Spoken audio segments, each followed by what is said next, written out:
नमस्कार। मैं professor S Narayan Raju YouTube channel में आपका स्वागत करता हूँ। आज मोहन राकेश के जो सुप्रसिद्ध नाटक आषाढ़ का एक दिन और आषाढ़ का एक दिन में नायक कहने वाले कालिदास का जो चरित्र चित्रण क्या है, कालिदास को किस प्रकार चित्रित किया है, इसके बारे में आज हम चर्चा करेंगे।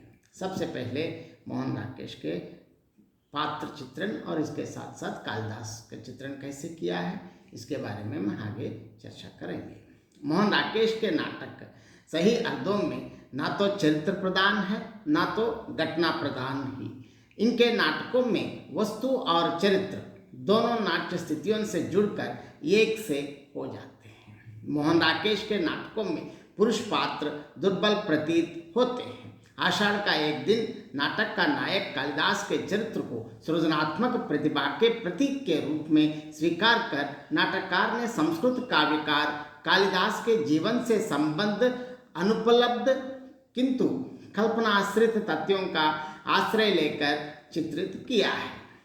आषाढ़ का एक दिन चरित्र चित्रण की दृष्टि से हिंदी साहित्य की एक प्राचीन रूढ़ि को तोड़ता है, जो नाटककार मोहन राकेश की मौलिक प्रवृत्ति का परिचायक है। आषाढ़ का एक दिन का केंद्रीय पात्र कालिदास है। नाटककार ने कालिदास के चरित्र के माध्यम से इस नाटक में एक आधुनिक रचनाकार के सृजनात्मक परिवेश को तथा राज्याश्रय प्राप्त होने से उसकी प्रतिभा के कुंठित होने के संदर्भों को रेखांकित किया है। यहाँ कालिदास एक दुर्बल अंतर्द्वंद से पीड़ित व्यक्ति के रूप में प्रकट होते हैं। आषाढ़ का एक दिन के कालिदास अद्भुत प्रतिभा संपन्न कलाकार हैं। पर्वतीय भूमि के मनमोहक सौंदर्य तथा कोमलपूर्ण मल्लिका के श्वासों को सुरभीज ने उनमें अलौकिक सृजन क्षमता भर दी है। गांव वालों की दृष्टि में वे एक अव्यावहारिक युवक हैं, जो अपने मामा मातुल की गायें भी ठीक से नहीं चरा पाते हैं। पर हरिण शावकों के साथ वनस्थली में घूमते हुए और अपनी प्रेयसी मल्लिका के साथ वर्षा विहार करते हुए कालिदास जिस ऋतु संहार की रचना करते हैं, उसके भाव सौंदर्य पर मुग्ध हो उज्जैनी सम्राट उन्हें राजकवि बनाते हैं। राजकवि बनकर वे कुमार संभव, मेघदूत, अभिज्ञान शाकुंतल, रघुवंश जैसे अमर काव्यों की सृष्टि करते हैं। पर इनका प्रेरणा स्रोत राजधानी का वैभव विलास नहीं, प्रेरणा स्रोत है उस भूमि की प्राकृतिक छटा तथा उस नारी की प्रणय भावना जिसने उन्हें कवि बनाया। राजधानी तो उन्हें कालिदास से मात्र गुप्त बनाकर राजनीति के भंवर में डाल देती है। कालिदास मल्लिका के सामने स्वयं यह सत्य स्वीकार करते हैं, जैसे लोग सोचते हैं कि मैंने उस जीवन और वातावरण में रहकर बहुत कुछ लिखा है, परंतु मैं जानता हूं कि मैंने वहां रहकर कुछ नहीं लिखा। जो कुछ लिखा है वह यहाँ के जीवन का ही संचय था। यहाँ कालिदास के चरित्र के उज्ज्वल पक्ष प्रकाश डालते हुए नाटककार यह बताना चाहते हैं कि कवि कालिदास अपने ग्राम प्रांतर से चूक जाने से सदा के लिए अपना प्रेरणा स्रोतों से वंचित रह गया है। एक भावुक कलाकार के रूप में कालिदास का अपने ग्राम प्रांतर से तथा वहाँ की पर्वत श्रेणियों से, हरिण शावकों से और विशेषतः अपनी प्रेयसी मल्लिका से रागात्मक संबंध रहा है। नाटककार बताना चाहते हैं कि कवि कालिदास में कलाकार की कोमलता एवं आर्द्रता है। आहत हरिण शावक को देख वे करुणार्द्र हो उठते हैं।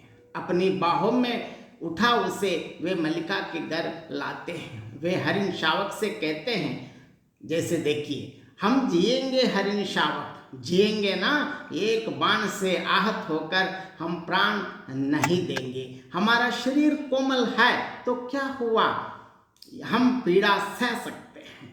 एक बाण प्राण ले सकता है तो उंगलियों का कोमल स्पर्श प्राण दे भी सकता है।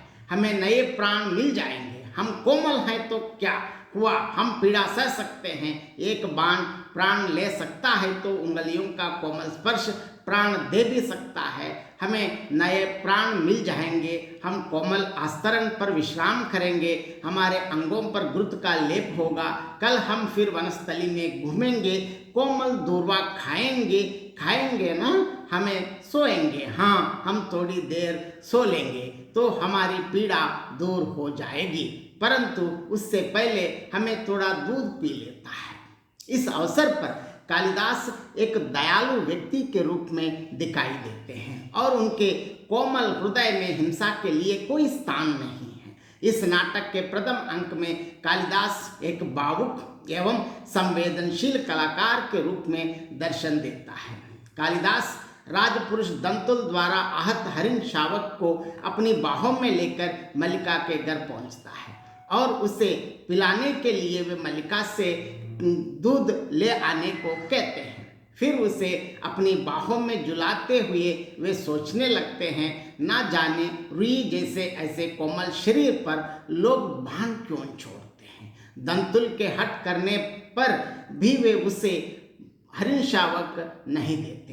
दंतुल अपनी तलवार खींच लेता है, फिर भी उसे वे नहीं लौटाते। दंतुल कहता ही है, दूध पिलाकर इसके कोमल मांस को और कोमल कर लेना चाहते हो।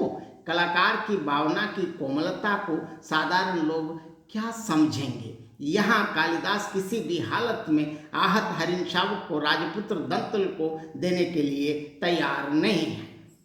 और भावना और एवं अधिकार के मौलिक अंतर को स्पष्ट करके राजपुरुष दंतुल के समक्ष जो विचार व्यक्त करता है, उनमें एक मानवतावादी कलाकार के रूप में कालिदास का रूप उभर आता है। इस नाटक का नायक आत्मसम्मान एवं स्वाभिमान के प्रतीक के रूप में नजर आता है, तो उसे अस्वीकार कर वह अपने आत्मसम्मान का परिचय देता है।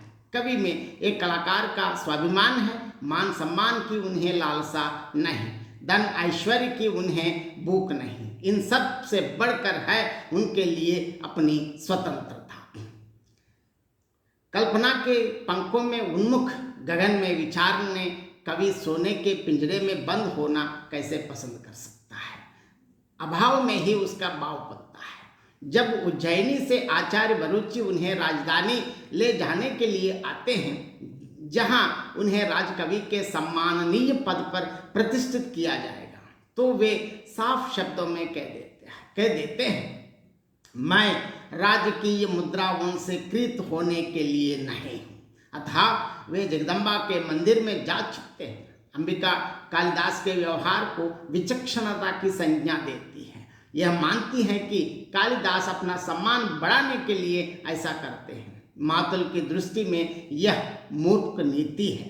कालिदास को आशंका है कि जब राजकीय मान सम्मान उन्हें अपने सीमित दायरे में घेर लेगा और अपने विशाल क्षेत्र से वे अलग हट जाएंगे, तो हो सकता है कि वे कवि कालिदास ना रहकर कुछ और बन जाए।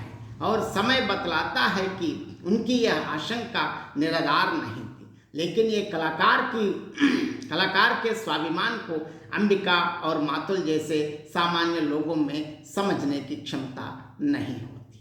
नाटककार मोहन राकेश कालिदास के कलाकार व्यक्तित्व की महानताओं तथा उनके निजी व्यक्तित्व की दुर्बलताओं दोनों प्रकाश डालते हैं। जहाँ कवि कालिदास में एक कलाकार की महानताएं हैं, वहाँ उनमें कलाकार की कमजोरियाँ भी हैं। वे आत्म केंद्रित हैं, उन्हें अपने आप के सिवा किसी से प्यार नहीं। अगर वे दूसरे से प्यार करते हैं तो अपने हृदय की सरसता बनाए रखने के लिए ही। उन्हें अंबिका ठीक समझती है। वह मल्लिका से कहती है, वह व्यक्ति आत्मसीमित है, संसार में अपने सिवा उसे और किसी से मोह नहीं है। तुम्हारे साथ उसका इतना ही संबंध है कि तुम एक उपादान हो, जिसके आश्रय में वे अपने से प्रेम कर सकता है, अपने पर गर्व कर सकता है। अंत में कालिदास भी अपनी इस मजबूरी को मल्लिका के सामने स्वीकार करते हुए कहते हैं कि मैंने बहुत बार अपने संबंध में सोचा है कि मल्लिका, और हर बार इस निष्कर्ष पर पहुंचा हूं कि अंबिका ठीक कहती थी। मल्लिका की प्रेरणा से ही वे राजकवि बने। राजकवि क्या, महाकवि बने और अमर काव्यों की सृष्टि की। वे स्वयं कहते हैं, कुमार संभव की तपस्विनी उमा तुम हो। अभिज्ञान शाकुंतलम में शकुंतला के रूप में तुम ही मेरे सामने थी। मैंने जब जब लिखने का प्रयत्न किया, तुम्हारे और अपने जीवन के इतिहास को फिर फिर दोहराया, और जब उससे हटकर लिखना चाहा तो रचना प्राणवान नहीं हुई। रघुवंश में अज का विलाप मेरी ही वेदना की अभिव्यक्ति है। तो मल्लिका की प्रणय भावना को उपादान बनाकर वे अपनी रचना को प्राणवान बनाने में लगे रहते हैं, जबकि मल्लिका प्राणहीन होती जा रही है। अपने आप में खोए कालिदास को उसकी कोई चिंता नहीं। हाँ, जब राजनीति के शुष्क वातावरण में उनकी प्रेरणा सूख जाती है तो फिर नई प्रेरणा प्राप्त करने के लिए वे उसके पास पहुंचते हैं। वे यह सोचकर आते हैं कि मल्लिका अभी भी अपनी कौमार्य अवस्था का अर्घ लेकर अपनी प्रेममयी भावनाओं के दीप सजाकर उनकी आरती उतारने को गृह द्वार पर खड़ी उनकी राह देखती होगी। उसके साथ वर्षा विहार कर फिर अपनी मुरझाई भाव लता को हरा भरा बनाएंगे, पर बदली हुई परिस्थितियों में उसके बदले हुए स्वरूप को देखकर उसके पास नहीं रुकते। विशाल में पंख फैलाकर भाव बटोरने वाला कलाकार आत्ममोह के सीमित घेरे में गिरा रहता है। कालिदास को यहाँ समय के बड़े अंतराल का बोध होता है और वह उसके सामने अपना सिर झुक लेता है। कई वर्षों के लंबे व्यवधान के पश्चात अपनी प्रेयसी मल्लिका के पूर्व परिचित रूप की देखने तथा उसके साथ अपने पुराने संबंधों को पुनः स्थापित कर अध से जीवन प्रारंभ करने की उनकी कामना के पीछे उसकी स्वार्थ वृत्ति निहित है। इस नाटक में मोहन राकेश ने असंगत परिवेश में एक कलाकार की प्रतिभा के कुंठित होने के संदर्भ को कवि कालिदास के माध्यम से स्पष्ट किया है। उनका विश्वास है कि कलाकार की सृजनात्मक वृत्तियां किसी बंधन को स्वीकारती नहीं। कालिदास में परिचित हैं तभी तो उनके उज्जैनी जाने के समय वह उनसे कहती हैं, विश्वास करते हो ना कि मैं तुम्हें जानती हूँ कोई भी रेखा तुम्हें घेर ले तो तुम गिर जाओगे। कालिदास स्वयं भी अपनी इस कमजोरी को जानते हैं। जब वे कश्मीर से तके हारे मल्लिका के पास लौटते हैं तो उससे कहते हैं, मैं यहाँ से क्यों नहीं जाना चाहता था। एक कारण यह भी था कि मुझे अपने पर विश्वास नहीं था। मैं नहीं जानता था कि अभाव और बदसना का जीवन की दिशा बदल देगा। मान सम्मान धन ऐश्वर्य उन्हें अपने घेरे में कसता जाता है। कालिदास मातृगुप्त बन जाते हैं, पर सब कुछ पा जाने पर भी वे सुखी नहीं हैं। जिसका जो क्षेत्र है उससे बाहर जाकर उसे आनंद कहाँ। साहित्य की सरिता में जिसने स्नान किया है, राजनीति का सागर उसे क्या वह भावोल्लास दे सकता है। कवि के हृदय में सदा द्वंद्व मचा रहता है। उनकी आत्मा सारा बंधन तोड़कर विशाल में फिर पंख फैलाकर उड़ने के लिए छटपटाती रहती है, और एक दिन राजकीय घेरे में से तो बाहर निकल पहुंचते हैं। हर काल में कलाकारों के इस अंतर्द्वंद्व से गुजरना पड़ता है। एक असाधारण चरित्र के रूप में यहाँ कालिदास उभरता है। इस नाटक में कालिदास को दुर्बल व्यक्ति के रूप में चित्रित किए जाने पर कई आलोचकों ने आपत्ति की है, जो इस संबंध में जो अपनी प्रतिक्रिया व्यक्त की है उसके आधार पर कहा जा सकता है कि कालिदास की रचनाओं को पकड़कर नाटककार ने मन में जो चित्र उभरा उसे उन्होंने इस नाटक में चित्रित किया है। आषाढ़ का एक दिन का कालिदास दुर्बल नहीं है, कोमल, अस्थिर और अंतर्द्वंद्व से पीड़ित हैं। विलोम जो अपेक्षा सफल प्रतीत होता है, दुराग्रह की आक्रामक शक्तियों को संकेतित करता है। वह व्यक्ति अपने अंतर्द्वंद को खो चुका है। इसीलिए अपेक्षा अधिक संयोजित है। आशा और आस्था हताश और अनास्था का स्वर प्रकट रूप से अधिक बलवान होता है। अपनी स्थापना के लिए उसकी आंतरिक अपेक्षाएं ऐसी होती हैं। आशा और आस्था की शक्तियां अपनी कोमलता में निर्बल प्रतीत हों, फिर भी कथ्य यही है कि बर्बर शक्तियों के हाथों वे पराजित नहीं होती। आषाढ़ का एक दिन में पराजित व्यक्ति टूटा हुआ कालिदास नहीं, अपने में संयोजित विलोम है, क्योंकि विजय और पराजय के संकेत वे दोनों स्वयं नहीं हैं। संकेत है मल्लिका, जो कालिदास की आस्था का विस्तारक रूप है। सच कहा जाए तो नाटक में कालिदास का चरित्र एक व्यक्ति के रूप में नहीं, सृजनात्मक शक्तियों के प्रतीक के रूप में, सांकेतिक प्रतीक के रूप में हुआ है। यह प्रतीक के रूप में हुआ है। यह प्रतीक उस अंतर्द्वंद को संकेतिक करने के लिए है जो किसी भी काल में सृजनशील प्रतिभा को आंदोलन करता है। इस नाटक कालिदास का मानवीय स्तर पर यथार्थवादी चित्रण रूढ़िगत संस्कार भावना को चोट पहुंचाता है। इस संदर्भ में वे स्वयं मोहन राकेश का स्पष्टीकरण बहुत महत्वपूर्ण है। मोहन राकेश का मत है कि हमारे यहाँ परंपरा है कुछ ऐसी हैं कि हम अपने जातीय प्रतीकों को अति मानवीय धरातल पर रखकर देखना चाहते हैं। उनमें मानवीयता का निदर्शन हमें चोट पहुंचता है। इसका मुख्य कारण शायद यही है कि हमें अपनी मानवीयता में विश्वास नहीं है, अपने यथार्थ में आस्था नहीं है, क्योंकि अपने से कुछ आशा नहीं होती। इसलिए ये बात असंभव प्रतीत होती है कि मानवीय धरातल पर रहकर किया जा सकता है। यह तो शायद सुनने में भी बहुत भारी पड़ेगा। नाटककार ने कवि कालिदास के चरित्र चित्रण के प्रयास में समसामयिक बोध को ही उजागर किया है। युगीन धरातल पर रख कर देखा जाए तो कालिदास का चित्रांकन सफल, सजीव एवं निर्दोष प्रतीत होता है। समकालीन मानव की सृजनात्मक शक्ति एवं उसके परिवेश के वैषम्य के कारण उत्पन्न संघर्ष के चित्रण में मानव सुलभ दुर्बलताओं के भी चित्रण अत्यंत स्वाभाविक ही है। इस नाटक में कालिदास के माध्यम से जातीय प्रतीकों में साधारण मानव की अवसादपूर्ण नीति की व्यंजना हुई है।